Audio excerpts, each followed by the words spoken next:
Hello guys, welcome to Music Color. In today's episode we continue with guest tutors.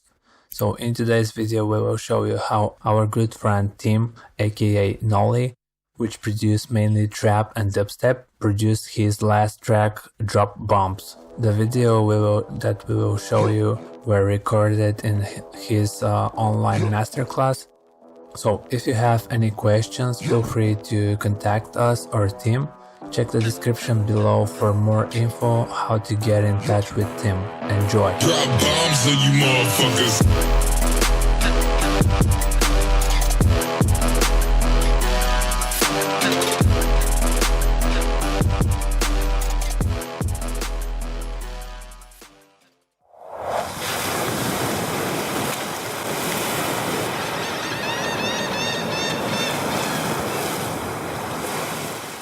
What's up, everybody? So today we thought we would do something cool here. We'd go live in the Facebook group. So I've invited friend and colleague Tim Sedgwick to talk a little bit about his new track, Drop Bombs. Sorry, I had some feedback there, so kind of wanted to mute that there. So today he's talking about his track Drop Bombs. So he's going to take us in and talk a little bit about how he some of his mixing tips and tricks. And he's going to play the track first, and then we'll kind of go in and dissect a little bit about how he put this track together. So feel free to jump in and ask questions and in the comments there. And we're trying something new here. See if you guys like this and this production kind of tutorial type thing. So with that, I'll kick it off to Tim. And why don't you go ahead and play the track for us, Tim? Yeah, for sure. I want to say welcome to everybody. My name is Tim Sedgwick, like Adam said. I go by the name Gnowly, and I produce hybrid trap and dubstep. And today I will show you how I made, real quick, my latest track, Drop Bombs. Yeah, and like Adam said, I play it for you real quick, and then I go from the top to the bottom of the project. And also like Adam said, if you have any questions, shoot it to him in the chat, or I quickly go over them in the chat, and we will answer, or I will answer them my best. So yeah, I play it real quick, and then I show you the stuff what I did from top to the bottom.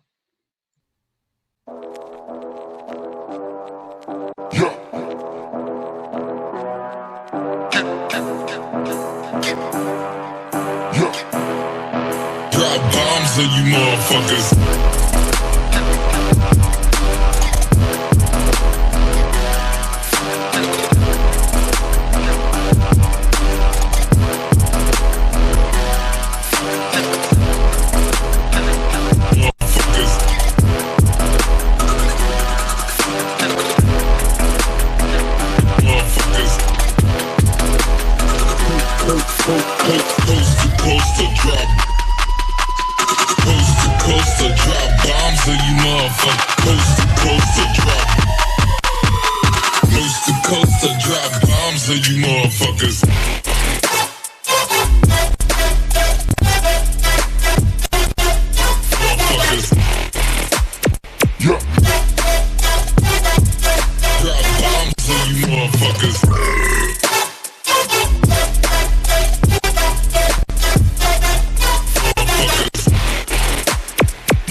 Awesome. Awesome. That's so cool.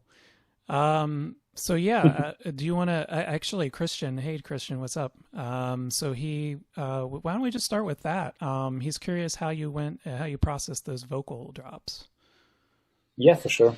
That's in the bottom of the project.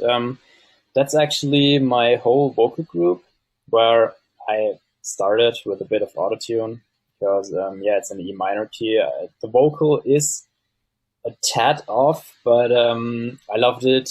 I love to rework it with a little bit of autotune because it gives like this little bit, like, in my opinion, cool like swing. If the guy says something like drop bombs, there's a little bit of the track is obviously in E minor. There's a little bit of off key in it, and with the autotune, it says like he says like a little bit like drop, like a little bit of a pitch up and down, and that was actually my thing, what I wanted to do with autotune. Yeah, I cut it everything below 100 hertz. I think that's actually a good standard for vocals. That's actually the sibilance plugin from Waves, which is like a de-esser a bit, where I throw out the S's and sh of the vocals. Pretty standard also. I think this one was free. So yeah, you can get this guy for free. He's pretty good. Then the reverb. It's like the stock reverb from Ableton with the set it pre-delay to the tempo of the track. I did a little bit of a size thing. The decay time is the normal one, just like a de-esser with from Ableton, and yeah, right 16% size and all the standard stuff. Pretty standard. What I did was I played around with the frequency echo. It's also pretty cool. A free plugin from Valhalla. I think you can get it on Splice for free. And that's actually set it a little bit down. It's like the same as frequency shifter in Ableton, where you can like frequency shift the original frequency a bit down. So my delay is actually a bit down pitched to the original delay of the vocals. So yeah, I don't know if you hear that real quick, if these words come up, but Coast to coast to drop. Coast to coast to drop bombs on you motherfuckers. There's in the background a vocal where it begins to go down, and then it's like a builder where it goes like a little bit up after. Yeah, that's actually the thing for the complete vocal group. Then I have only these. Yeah, it's obviously a cymatics vocal. I like it. I like actually the cymatics vocal because they are royalty free and you can like do whatever you want with them. Then I set it up a little altar boy to it, my favorite like vocal plugin ever, because it's like rich and you can set up drives and formants and everything. My most frequent used preset is the rich fifth. It pitched it five semitones down a bit. It gives it like a little bit of an extra layer, which is pretty cool. These vocal chops in the beginning are also, I can unfreeze them real quick, are also automated with the little altar boy because they start with another pitch like they end. So I like especially these two, when I solo them, like this one. It's like in the stereo field in the background, and this little chop here has another pitch. It's like 7 semitones up. Like to make it a little bit of interesting, because intros are normally like bringing in the intros in and stuff like that, and I love this. Like I'm very experimenting with that, and I love experimental stuff. So I pitched it like 7 semitones up. So I guess that's everything for the vocals. I think I did here the same, like pitch it 7 semitones up with a delay, 6th and the 8th delay. So yeah, that's actually what I did to the vocal. And yeah, there's obviously a drone in the background. That's also a pretty cool thing, which comes inside of the reverb Ableton. There is a bottom which is called freeze. At the top, you can also automate this, like this one. And you can make like pretty cool drones with it. That's like the drone. it's like made out of the vocal chop before. And if you automate this with the reverb and the freeze bottom I showed you before, you can set like the reverb that it stays only the tone at the whole reverb like you produced it. So if you turn it on, the reverb stays exact the same note, and you can like fill up your track with like the same vocal chop you used in the track before, and it's like a placeholder or a thing which gives the frequency spectrum like obviously more tones to it. So yeah, that was actually, I think, everything to the vocal stuff. A little bit of filtering and delaying, like throwing vocals out, throwing vocals in. Yeah, that's actually it. Pretty standard, I guess, but it worked for me. Yeah, very, very cool. So I guess let's talk a little bit about arrangement here. So how did you kind of approach this track? Where did you start? I started actually with the first actual sample for this track was a diss horn I found on Splice. It's like a brace trap, this one,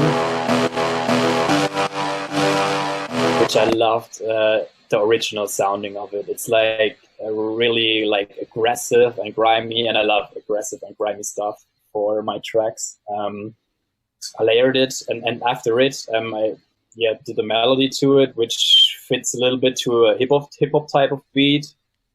And I guess without without all synths, you can like only run my drums and this synths, and that's actually like a cool like beat for rappers or hip hoppers, I guess. So yeah, that was actually the first tone which I threw into the project. And after it, I build up on like a little bit of a layer that's like this one, to make it like even more grimy in the bottom mids, and in like the mids especially. And then I throw it on a woodwind with, I like to fill up stuff that it's like completely from 100 to I guess 3,300 kilohertz at 3,300 hertz, to fill up the space in this section with actually my synths, because I love this area for like trappy and dubsteppy stuff. This is like for me my favorite like frequency band. Yeah, you know, obviously the sub, like everything needs bass, but this is like where the interesting type of things happen in your frequency spectrum. It's like where you fill it up with tones. And then obviously it's like above 5K, it's more like airy, and below 100, it's like more subby. So there's actually the frequency spectrum, which is the interesting one. So yeah, that was it actually to my intro tone. Awesome. So I think we had a question here about wanting to hear that breakdown again, and then question more about that horn sample. Where is that from?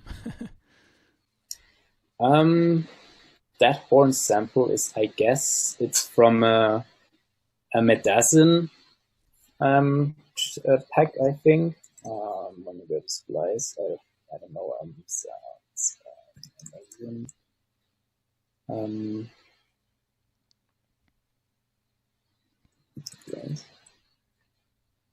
or not. I was actually 100% sure it was from Medicine. But I think actually when we record this, you can like type in this name into Splice, so you 100% find this sample in Splice. 100% like this brace step fat, which is in C, and then you find it in Splice. Cool. Yeah, so play that drop again for us. Yeah, for sure. Coast to coast to drop bombs on you motherfuckers.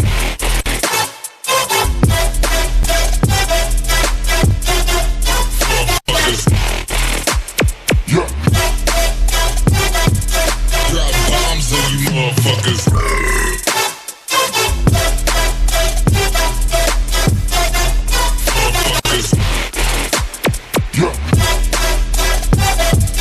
Drop bombs on you motherfuckers. Awesome. Yeah. So how, I guess I wanted to ask a little bit about the mixing process there. I mean, it really is, the bass, and especially in the low mids, where I think a lot of producers that are just starting out kind of struggle with, and getting that mud, out of there. And within the 200 to 500 hertz spectrum, it's just crystal clear there, man. And how were you able to achieve that between all of the different synths that are kind of competing for that same space? That's actually a thing which I learned from, I think, a tutorial from Gather. He sometimes streams, but yeah, you see, obviously I do some tonal stuff to my complete synth group with a corpus. Yeah, corpus is like insanely good to bring tone, a little bit of a tone to your synths. Here I use the plate. Another one pretty good is a pipe or a tube. It's like corpus is like, I learned it from another tutorial from Tynan. He used that pretty often. He's also like a trap dubstep producer, where he put in like a tone at a specific frequency. To explain it real quick, you can tap on this tune thing and then only use your bottom up arrow or bottom down arrow to set up the key to the tone where you wanted it to have it in. When you use it with a mouse, you never really get the right measure for your key, so only use the arrow up and arrow down. That's a pretty secret sauce thing, I guess. Yeah, all in all, a bit of OTT. That's what I found. That's also a little bit of secret sauce. I want to be completely transparent here. That's actually the flanger, like analog VD stereo flanger from D16 group. And there is a preset which is called 30 core, and this thing is like pretty insane. It makes sounds so aggressive. I want actually that you guys tried it on your own, but the sound nearly sounds the same without it, and when I turn it off. So it's a pretty crazy preset. So it's 30 core and from the stereo flanger. Then after it, another OTT. Yeah, obviously I love OTTs. After you throw in this entresol, like the flanger, and another OTT after it, you have to clean up your stuff. Yeah, it's I always turn up here the headphone section where you only can hear the bands which you tap in. And yeah, you see that I really like clean up every like frequency which annoys you, I guess, in the sound. And that was around 120, 330. And if I play the sound real quick, you'll hear that these frequencies are like really annoying, especially this one. That's like the most annoying frequency, I guess, which also let your ears bleed. So like this one. Or this guy here. Yeah, that's actually the thing which get my sounds like really clear. I go with mostly I have like all 8 bands sometimes on at the key of 18. Then I go through my sound where I can clean up annoying frequencies. That's like really the thing, I guess, makes my synth so clean. Another thing, after the OTT, it gets a bit airy. Then I put it down to dBs on 10K. Another saturator, of course, to bring up all that stuff a bit more. Because, yeah, a bit more is good, like before it clips. That's like another stock reverb with the normal like settings, I guess. This reverb here is actually, I used it for this participated, I guess. It's like a thing where I introduce the synths and don't let the synths hit 100%. So I dry wetted the reverb backwards from 100% to like 0%, like this.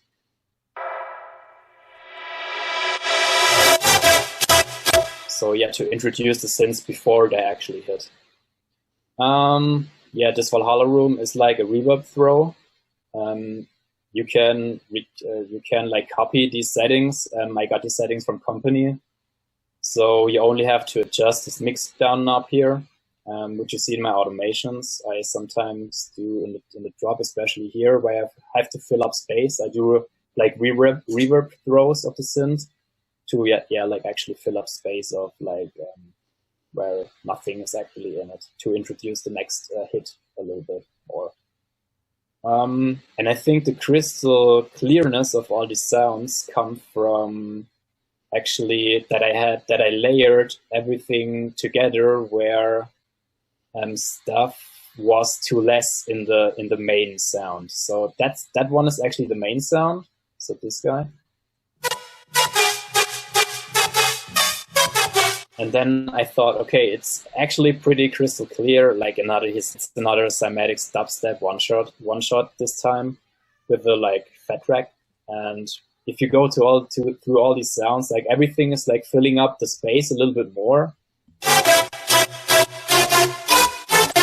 That actually sounds like the original sound, but it actually doesn't do that much to the whole synth group, actually. So yeah, that's like a little bit, it's actually an annoying tone. On this guy, I only do like left-right mixing. I love actually this trick with the left-right mix. When things come out stereo and you mix it like left-right, like the left side of the synth, another frequency band, like the right side, the synth will get more excited in the whole stereo field. So that's actually also a mixing technique I love to do, like frequency-wise.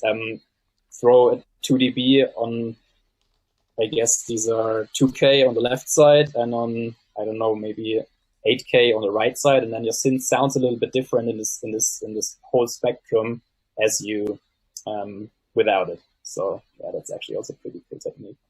And this one is obviously like also a filler from 100 to 1K. That's actually a synth where we actually have to talk about, like, that's the stuff which is in the low mids, where I actually analyzed that there was missing something, but there should be something. So that's actually the place filler for this frequency band. And you see also in the width, it's like not that wide. So that's actually also a fact why it's pretty clear, because I literally centered it in your face. Like I monoed it actually. I think I can mono it, but I let a little bit width in it. So yeah, that's actually the whole synth group, I guess. Explain. Very cool. So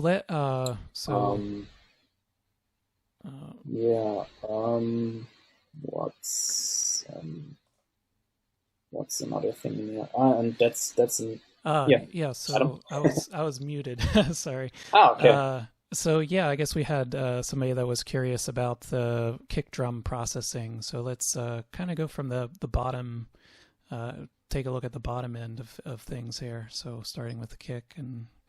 Yeah, for sure. So the actual kick, that's actually the freezed kick. So, but I can redo the processing if you want. So that's actually one of my favorite kicks. It's from Quick. You also get it from Splice. It's the kick one shot hard from Quicks. My normal kick processing is actually the EQ P1A from Waves, which is my go-to guy for every kick drum. It's like this guy. This is my actually like the favorite EQ for kicks, especially if you want to get a punchier and a bigger kick in the low end. Most of the time, if I use kick drums from Splice, they're actually pretty good process. But you know, for my stuff, which is actually pretty hard, I want to fizzle out like the last 5% which you get out of the kick before like it really like clips or destroyed or it gets destroyed or whatever.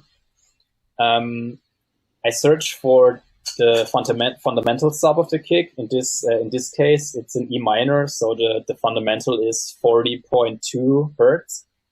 The only thing I do is boost the low end a little bit. It's a little bit of 3 dB. It's a little bit, yeah, but it's. And then I go through these frequency bands here. This is like the frequency band at 20 hertz. You boost 3 at 30, 60, and 100. And then I only listen to my ears and then actually decide which band I want to use. And that's actually, yeah, everything to kicks when I process them, because like every producer I searched up for tutorials, like all the bigger like trap or dubstep guys say that your sample selection is like really key. Like the sample should sound actually pretty good without any processing you did. So because that's actually the fact why I have not that much processing on the kicks. I love to search the best samples before instead I use like a not that quality good sample and then throw it in and process like the shit out of it. So yeah, that's actually the thing what I do. It's actually really only a EQP1A. So yeah, that's actually if it sounds not good with the EQP1A on it, I definitely change out the sample to another kick. So yeah, that's actually what I do. Awesome. So yeah, guys, ask us questions here. Yeah, we're here for about an hour. To ask us anything that you're struggling with, or you kind of want to know within the context of how Tim mixes. So Tim, actually, why don't we take this opportunity to just tell everybody where where you're from and your background. Yeah, for sure. So I'm from Germany.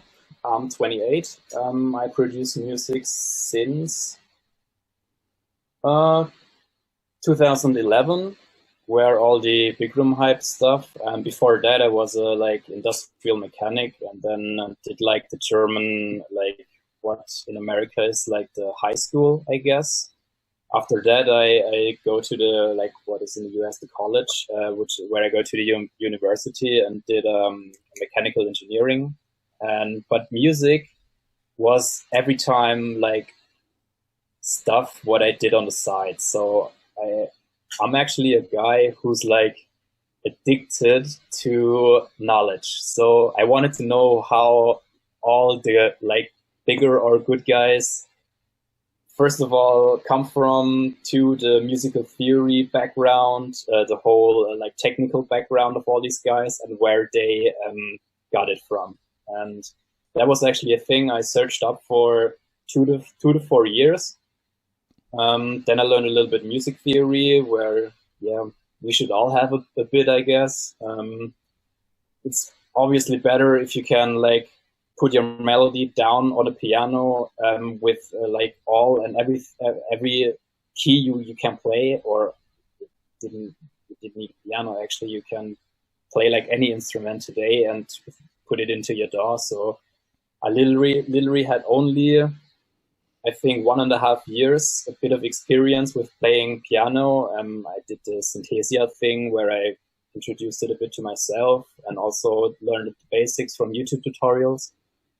Yeah, and in 2017, I saw that this, so after my mechanical engineering stuff, what I did in Germany, I thought that's not everything what I can or I want to achieve. So yeah, let's test out if this musical thing is actually a thing for me. So because besides my normal study stuff, I always saw my PC when I learned on this engineering stuff, and also every time I saw my PC, and then I thought, oh, maybe you can sit on there and do a little bit more on this. Then I finished this mechanical engineering stuff, but yeah, like I said, I was not finished with that and go to work like 40, 50 hours a week.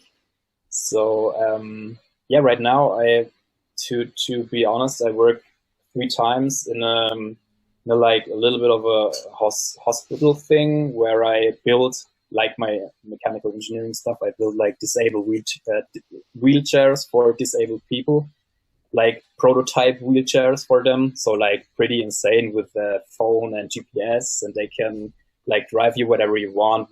It's like a Tesla for disabled people. It's like pretty cool. That's what I actually do like a little bit besides music. Then I got asked from a guy from WA Productions to do a sample pack for him, which I actually started 2 weeks ago. So yeah, this musical thing gets like pretty more serious like the last 2 or 3 years.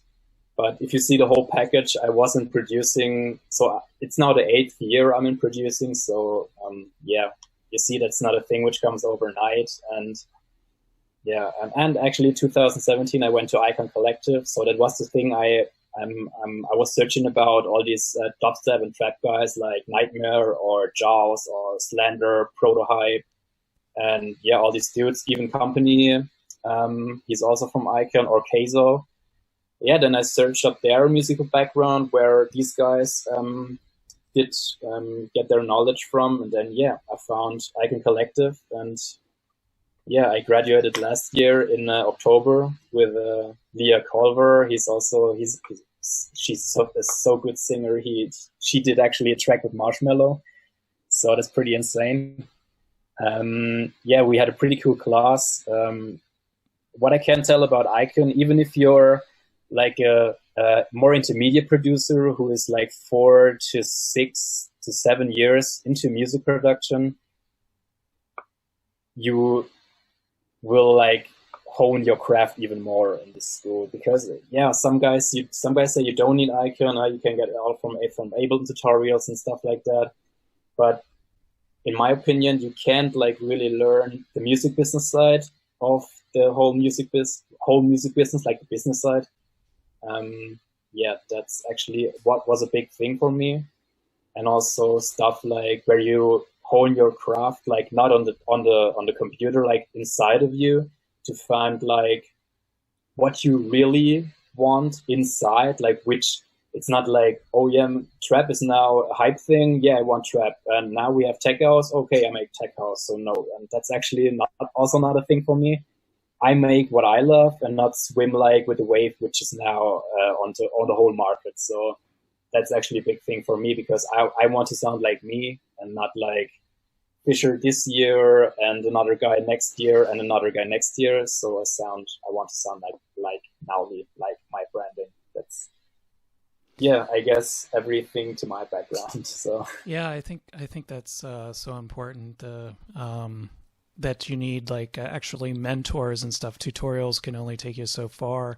yeah. Whether it is something more official, where you do something like Icon Collective, or do something in your city if they have like Ableton production classes. I know in New York, where I am, they have a bunch of different music schools and stuff that does specialize now in electronic music, and some for-profit schools as well as the universities as well. But if you're kind of beyond the university level and still not in university, then you can do these for-profit schools that will teach you things. But more importantly, I think you hit the nail on the head about mentors, and what we'll talk about a little later before we go about, this group is sponsored by my company called Technophonic, and we just launched a mentorship program, and Tim is one of our Technophonic mentors, where you can get one-on-one advice, and we highly encourage you guys to check that out. But we'll mention that a little bit at the end here. But I'd like to get back into the mix here. So we had a question here from Noah, where he asks, so how do you go about filling in your empty spaces? I think that's kind of an interesting question for me. I think because for me, as kind of coming from a classical music background, I started my career in classical music as a composer and writing for ensembles and stuff. And there's like a saying that I like, and I sort of started applying this to when I made the switch into electronic music, was, there's music in the silence, or silence in the music too. So kind of how do you kind of deal with that, the empty space, and kind of whether to decide whether to fill it, or your approach to getting that breathing room, or getting the track to breathe, if that makes sense, because you can get really cluttered really quickly. A lot of mixes that I get submissions for with the label is right away I can tell if they're just too busy with their mix, or just sort of kind of your advice on approaching that idea of space. So the thing actually for me, like you said before, it's also music in silence. But the fact that we are actually in electronic music and we have like normal, like you see my type of arrangement. It's like an intro, a break, and then a build, and a pre-drop and a drop. That's maybe this is one half of the track, and this is another half of the track. So I guess filling up the space for me, we started with this. When I actually start a track, I throw down first, I wanted to get my drums sound good. That's actually a thing, because also my drums are at the top of the track. That's actually the biggest thing for me, because I came from a time in where actually house music was pretty big when I was at a very young age, and I loved this like house music with all the shakers and the hats and stuff like that. And that's actually a big thing for me, that my drum sounds pretty good. And you can fill up space pretty good with, it's not cheating to use loops. So you see, I also use loops from Cymatics or from Quicks or whatever. I mean, it's not cheating. You get them on Splice like everywhere. With these loops, I actually want to if I replay the whole track, you can actually hear them really clear, because like this guy, it's pretty low in volume, but your brain, that there were studies on it, your brain like focus on like more of the groove type of things in music. If something groovy is in there, if nothing's groovy in there, you stay like in front of the stage and think like, okay, where I am right now. But if there's something, also in trap and dubstep, there is something what is grooving. So that's actually a big thing for me, to fill up space with like this like small percussion loops. And yeah, even in between what I mentioned before with the reverb throws, where I introduced the synth once more with the mixing knob on the Valhalla. You see this here right there. That's actually a reverb throw what I did. Sounds like this. So the synth is playing, and that reverb fills that reverb throw fills actually a bit of a space in a section of the track where actually no music is really coming. So, and it introduced the next synth, and yeah, there is a little bit of a, it's actually a big thing to fill your track up to sound like one. That's actually also a problem what I see with, at up-and-coming producers, that they have actually a pretty good track, but it's not a theme around it, or it's not like one thing as a whole. Yeah, that's actually, and yeah, a big thing is also like FX. FX is also a big space filler, like I do with, I love sirens in tracks like this one. I use this stuff pretty often. Yeah, I think it's a trap type of thing, but yeah, that's actually it for filling some space, and to like introducing new like there I have a FX which is from Crane, I guess it is, and it's actually also pretty cool, which I think it's this one where I introduce, yeah, it's this, it's like a sweep up of a like lower mid-tone. If I solo this and I solo my 808, you guess that I introduce my hitting 808 with these effects here. So like that's actually stuff where I fill up space to introduce like a new tone or a new instrument in the whole track. Yeah, and also in between for the second part of the drop where I fill up with cymbals, which I pan left and right. That's a type of filling the space. Also, I think, I don't know if I do this here or not, to fill up space with vocals. Motherfuckers. Yeah, where I put vocals in it. Also, this zipper is also a placeholder. This guy. Yeah, that's actually stuff which fills up tracks where which fills up your track where like no music is coming. So yeah, I hope that helps a bit. If that question is now. Yeah, very cool. Okay, nice.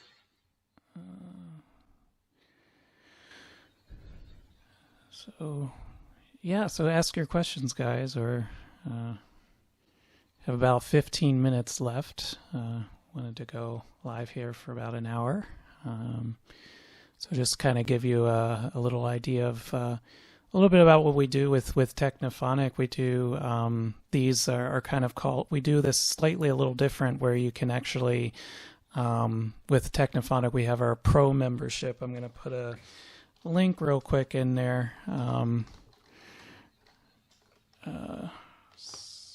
Join.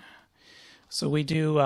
We have a studio hangout coming up on August 29th, which I'm ironing out the final details on that. But so basically we do track breakdowns like this, and you can actually come in and come on the Zoom meeting and ask questions. I think, as you'll notice in the chat here, there's also a delay when we broadcast, so it's really not in the moment. So when you join become Technophonic Pro member, you get access to come on these types of Zoom video conference calls. And next time we're having Willie Green, who's a hip hop producer, and he's worked with a ton of artists, and he's a Grammy nominated artist as well. So that's super cool. So you definitely don't want to miss that, and I'll mention that in the group as well when that comes up. But just to kind of give you an idea of what we do there. And we do have a question here about can you talk a little bit about the third-party plugins and synths as well, and then we'll get to your mastering chain. So I think right now you have the Biogenesis up here, and yeah, it's actually Serum with another skin, yeah. Which I love. Yeah, I'm a little behind. I mean, I kind of went back into mastering, so I mean, I actually haven't used Serum. I know everybody's using Serum, but I'm kind of late to the game. But I guess because I'm doing more mastering than production these days. But I kind of was working in Massive and all the native instruments. So yeah, Serum is not not in my DAW, but that's why I was like Biogenesis. That's kind of cool. Yeah. So I mean, from top to the bottom, like. What I think also, to mention it real quick, how I sidechain is actually, I saw like on tutorials and and I watched a lot of tutorials, like really a lot. And this way actually works not only for the CPU the best, but only for the clariness and how you set up your sidechain like the best. I guess for me, in my opinion, Volume Shaper is the next one, which comes after this. So I do it obviously with the Live 8 compressor. Why do I do it with a Live 8 compressor? The Live 8 compressor is, if you hear the sidechain, it clicks. It's the less clicks. So it really doesn't click actually. You find it on Reddit if you want it, or can hit me up, or I can give it to you. So every synth group you see here is like routed to my sidechain. And I have triggers, the kick and the snare. Yeah, and like you see, or you hear, it's going.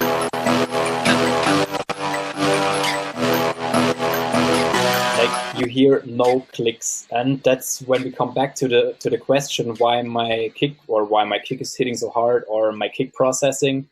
It's not actually the kick processing. It's like I really dive in like 3 to 5 minutes to set the sidechain like onto the millisecond I want it.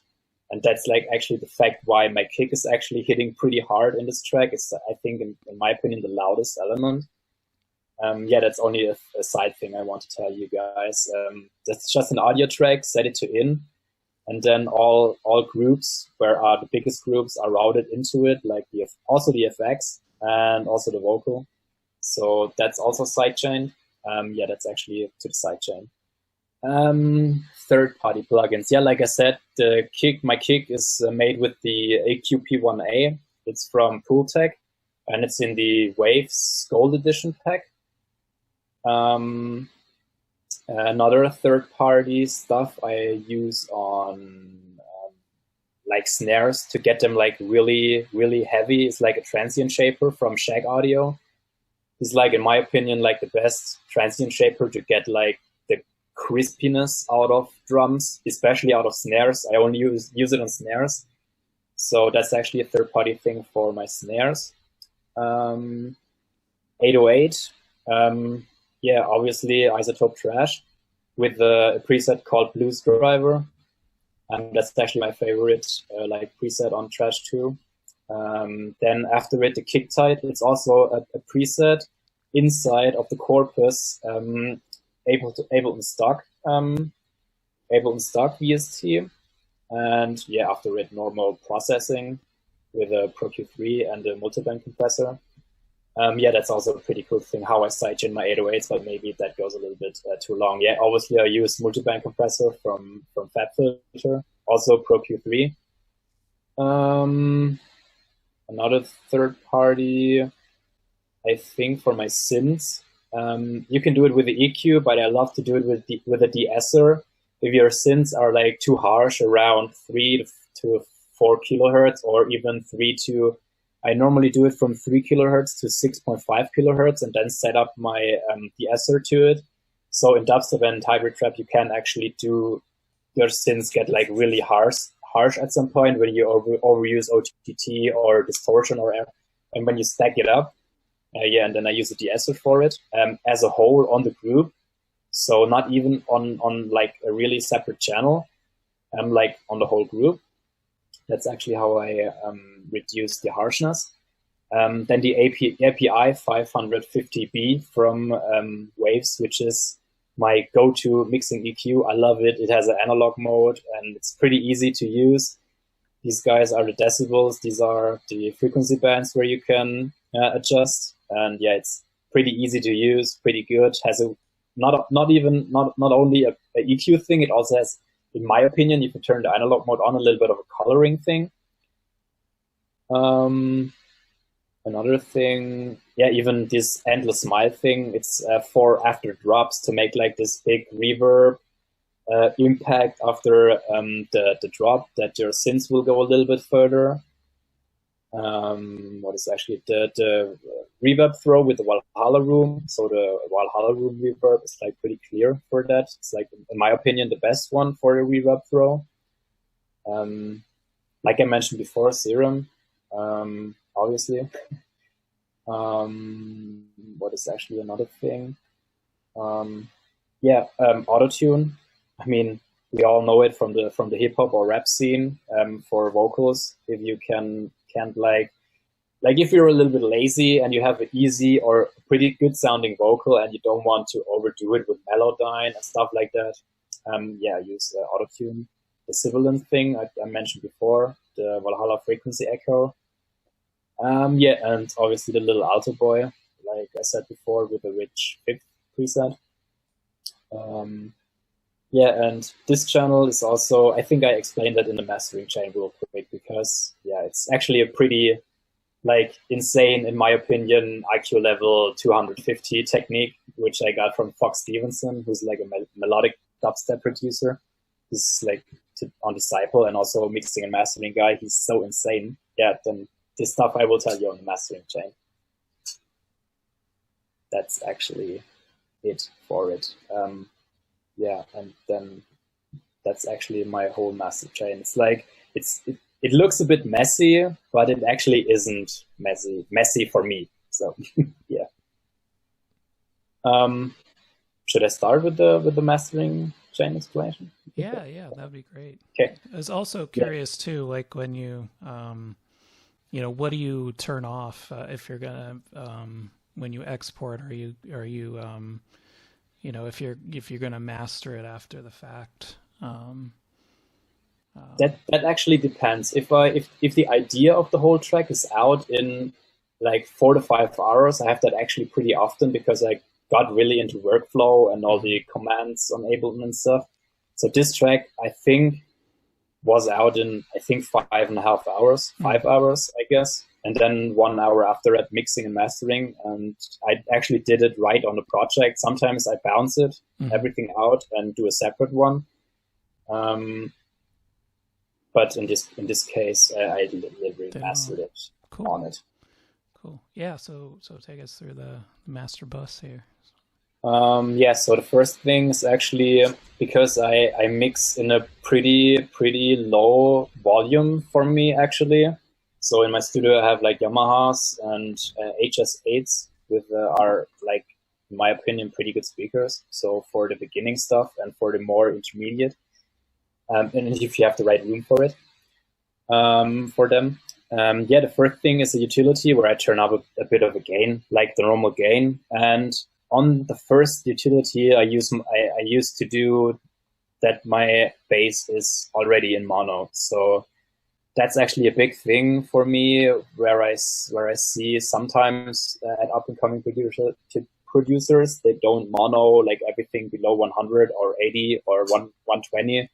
That's actually a thing. Yeah, that's pretty important actually, because if you don't mono it, yeah, it sounds not that good if you mono it.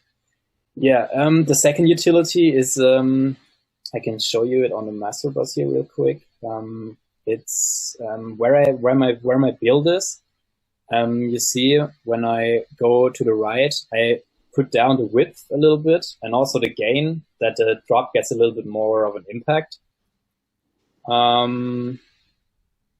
That's a thing where I do from the build-up beginning to the drop section. Like this is like really my mastering chain. So I use the Lufticus. It's like a free EQ from also from Splice. I think you can get it on Splice. Which also has analog mode, but I normally don't use the analog mode because when you turn the stuff like really loud, like I do, mono is when you put on the analog thing, it gets like really fast distorted. And yeah, on the LUFX section where I'm on, you don't actually want to clip or something like that, which is a pretty cool technique. You don't really need to do it, or like, in other words, that's actually a 40 kilohertz boost. The normal ear frequency from normal humans go from 20 hertz to 20 kilohertz. But this 40 kilohertz high shelf boost on the Lufticus, it gives you like the crispy clearness of the heads and the end of your snare, or even your vocal sounds pretty clear if you use this high boost. I even boosted 3.5 decibels. That's actually insane on a mastering chain. So like 3.5 dBs are pretty insane. Like I normally would do like 1 to 1.5 decibels. But yeah, I loved how this comes out. Yeah, that's actually also a secret sauce of mine. I don't know if this is real, really, if this normal mixing or mastering engineer do. Or yeah, but that's actually a pretty cool, like, no normal EQ has a boost at 40 kilohertz, but you have to try it. So it's Lufticus. You also can get it on Splice for free. And yeah, it's like a mastering EQ. After that, I made a bit of adjustments with the API because I wasn't satisfied with the whole mix. So I, yeah, actually was a little bit lazy. So I boosted up a little bit of 10K and reduced a little bit of 8K. And yeah, that's actually stuff only for my hearing or what I wanted to sound like. Then I thought, okay, the low mids were a little bit too less, and also the 20 kilohertz, like this crisp highness of a track, where you hear on hi-fi systems or even on bigger PAs. After all this processing, I need to reduce the gain a little bit. Then obviously a little saturation with analog clipping, like only 4 dB. I put it 4 dB up and reduced it like 4 dB. So it runs through 4 dB and then reduce after saturated it with 4 dB. Yeah, and this Pro Q3 looks actually pretty like not normal, because we have, that's the technique I want to show you real quick, which is like insanely good. Like my mixes get 200% better with this technique. This plugin is a noise generator. It's from Melda Productions. These all plugins are also for free. I think in Logic you have like a built-in thing where you can produce pink noise. Pink noise is like every frequency in the whole spectrum has the same loudness, like perceived loudness to our human ear. So I throw this pink noise into Pro Q3. Like you see, this lane here is like pretty straight up. So and then I throw this channel into my Pro Q3 on the mastering channel, and then you have this selection here on the Pro Q3 where you can EQ match. So basically, you EQ match your whole track to the same loudness of every frequency you have in your spectrum. So after the EQ match, every frequency of your track has the same loudness, like perceived loudness. And that's actually, that works so good. I can't even describe how good it works actually for me. And I set all these guys up as dynamic EQs, which reduce minus 1.4 dB when the frequency like hits this spectrum. And that's actually like secret sauce for me. It's like it changes, like my mix sounds get like I said, 200% better. Like that was such a huge technique. If you want to get a really good explanation, I think Fox Stevenson, like this dubstep producer, has a tutorial on YouTube on this technique. So you have to really check this out. Then an API 2500, my favorite mastering compressor. Like it's my go-to guy. Yeah, I compress my whole track with this a bit. Yeah, a little bit of open attack and I think for masters, a very slow release, so I can crank the loudness a little bit up. Ratio is also only 2:1, so it's actually pretty, yeah, decent. But you can, it does its job pretty good. So the API is my like go-to guy on the mastering stuff. That is only like a pitch thing to see my spectrum. Sometimes, not often, I use this total balance control thing where I compare my mixes, only the mixes, to another guy's mix. So for this case, I use a track from Peekaboo, Babatundi. It's like a pretty bass heavy track. And then I compare like my mix to his mix, where you see like his curve. His curve is like the top to the bottom a curve, and your curve needs to be like in the middle of this two curves. Then your mix sounds exactly the same like Peekaboo. So that's actually only a comparing thing, like a referencing thing. And then we are actually at the limiter sections, where I actually use 4 limiters. It sounds pretty, I don't know how to explain, but it sounds pretty unnormal to maybe use 4 limiters, but I made the experience, if I use more limiters instead of 1, the limiters can share their work. Like every limiter needs not that much, or doesn't have to do much compression than the other one. And for me, I mean, I make trap and dubstep, you have to be loud. So it's actually the thing to get as loud as I want it to be.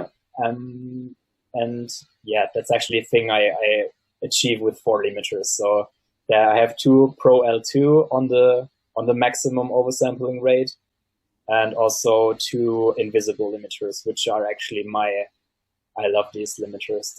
You can actually crank their stuff really up with these guys. Yeah, and a little bit of dithering. You guys should also check out dithering. It's sometimes pretty important if you do dithering. Yeah, but dithering makes the explanation of the master chain a bit too long, I guess. Yeah, and after that I have like a span, which is a frequency spectrum, and I made my own like my own preset in there, which I compare every frequency spectrum to another. Yeah, and then the isotope inside to see how loud I am or how loud I want to be. And also to see if I phase or if I phase out or my phase of the whole track is good or not that good, or I have to recheck the phases of some sounds. Yeah, so that's actually my mastering chain, I guess. Yeah, very cool. And I really like that pink noise technique. I've been, and basically kind of to go back to that a little bit for those of you that don't know, just real quick, like as Tim said, there's a bunch of tutorials out there, but basically what you're achieving, and I think what a lot of challenging that we have with electronic music is finding that tonal balance, and that's kind of the point of the white noise, is getting your across the frequency spectrum, getting that overall balance, because you'll find, at some points, like some of the, and why Tim's mix is so clear is because you have across the full spectrum there, is that everything's kind of equalized in the sense of everything kind of sits in its place with across the frequency spectrum. So that's so cool. Yeah, right. Cool. Pretty dope technique. You have to check this out. It's so good. Yeah, for sure. So guys, I guess we'll just have a few more minutes for questions. If you, I think, does anybody, we have any more questions here?